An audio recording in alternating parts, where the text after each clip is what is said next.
ஒருத்தர் ஜாதகத்துல லக்னத்துக்கு 2ஆம் வீட்டுல கேது இருக்கிறப்ப வருமானத்துல வந்து தடைகள் அதிகமா இருக்கும்.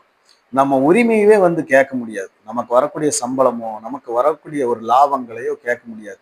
அதே மாதிரி சேமிப்புமே வந்து பாத்தீங்கன்னா பிரச்சனை பண்ணிக்கிட்டே தான் இருக்கும். அதாவது எந்த லக்னமா இருந்தாலும் லக்னத்துக்கு 2ஆம் வீட்டுல கேது இருந்துச்சுன்னா இந்த போராட்டம் இருந்துகிட்டே இருக்கும்.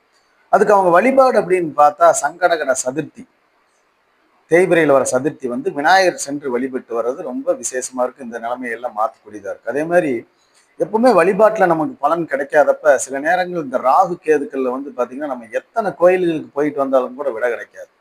அப்படி இருக்கிறவங்களுக்கு வந்து அந்த மாதிரி இருக்கிறவங்களுக்கு தான தர்மங்கள் வந்து வேலை செய்யும். எப்பவுமே ஒரு தர்ம காரியம் வந்து பாத்தீங்கன்னா அந்த மாதிரி வழிபாட்டை விட மிகுந்த பலனை கூடியதா இருக்கும். அதுல அன்னதானம் வந்து மிக சிறந்தது. அதே மாதிரி நம்ம ஒருத்தவங்களை தேடி போய் செய்யற உதவிகள் ஒண்ணு இருக்குது. அதே மாதிரி நம்மளையே தேடி திடீர்னு ஒருத்தர் வந்து ஹெல்ப் கேட்டு வருவாங்க. அது உணவா இருக்கலாம், பொருளாதாரமா இருக்கலாம், ஏதாவது ஒரு கஷ்ட நஷ்டங்களோ ஒரு ஏதாவது ஒரு இதுல நம்மளை தேடி வரக்கூடிய ஒரு சூழ்நிலை வரும்.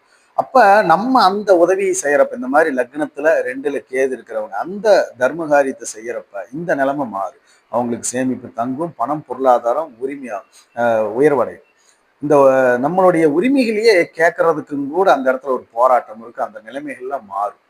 செய்து பாருங்க, சக்சஸ் ஆகும்.